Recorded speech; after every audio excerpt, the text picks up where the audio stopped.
वर्षावास 2026 दिवस 25वा ह्यामध्ये आपले स्वागत आहे. आजचा विषय 5वे शील आपण समजून घेणार आहोत. सजग जीवन, प्रमादापासून दूर राहण्याचा मार्ग. नमो बुद्धाय.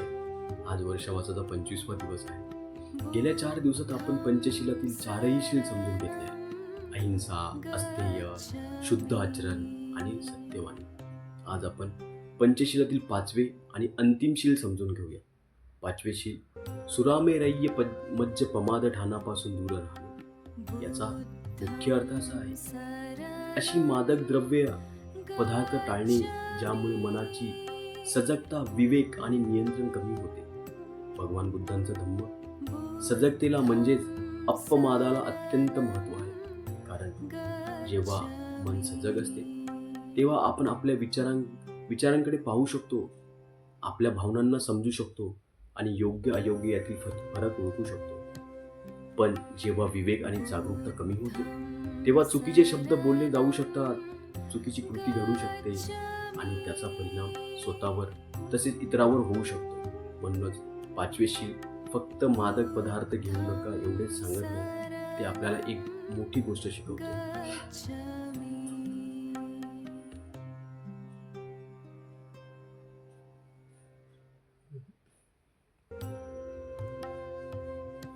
ते आपल्याला एक मोठी गोष्ट शिकवते, आपली सजगता गमावू नका. आजच्या काळात अनेक गोष्टी आपल्या मनाला अस्वस्थ आणि असजग बनवू शकतात. मादक पदार्थ, अतिरेकी व्यसन, अनियंत्रित मनोरंजन, अति सोशल मीडिया किंवा कोणतीही अशी सवय जी आपल्याला आपल्या मनावर नियंत्रण ठेवू शकते. म्हणून स्वतःला एक प्रश्न विचारा, मी या गोष्टीचा वापर करतोय की ही गोष्ट माझ्यावर नियंत्रण ठेवते?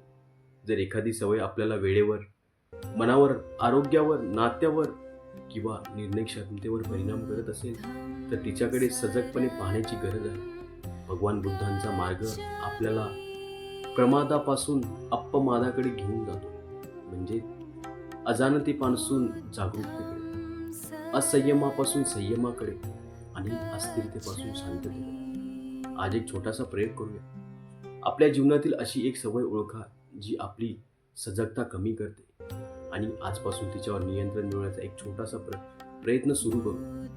कारण स्वतःवर नियंत्रण ठेवणे हीच खरी स्वातंत्र्याची सुरुवात असते. आणि जेव्हा मन जागरूक असते तेव्हा आपण विचारपूर्वक बोलतो, विचारपूर्वक कृती करतो आणि आपल्या जीवनाची दिशा स्वतः ठरवतो. आजचा संकल्प, मी माझी सजगता आणि विवेक जपेन. माझ्या मनावर आणि जीवनावर नियंत्रण मिळवणाऱ्या व्यसनापासून दूर राहण्याचा प्रामाणिक प्रयत्न करेन. समारोप, आज आपण पंचशिलातील 5ही शिलांचा प्रवास पूर्ण केला आहे. अहिंसा, अस्तेय, शुद्ध आचरण, सत्यवाणी आणि सजग जीवन. ही 5 शील केवळ नियम नाहीत, तर शांत, नैतिक आणि जागरूक जीवन जगण्याचा आधार आहेत. भगवान बुद्धांचा धम्म आपल्या जीवनात शील, मनात सजगता, विचारात प्रज्ञा आणि कृतीत करुणा निर्माण करो.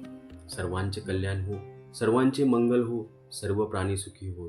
साधू साधू साधू.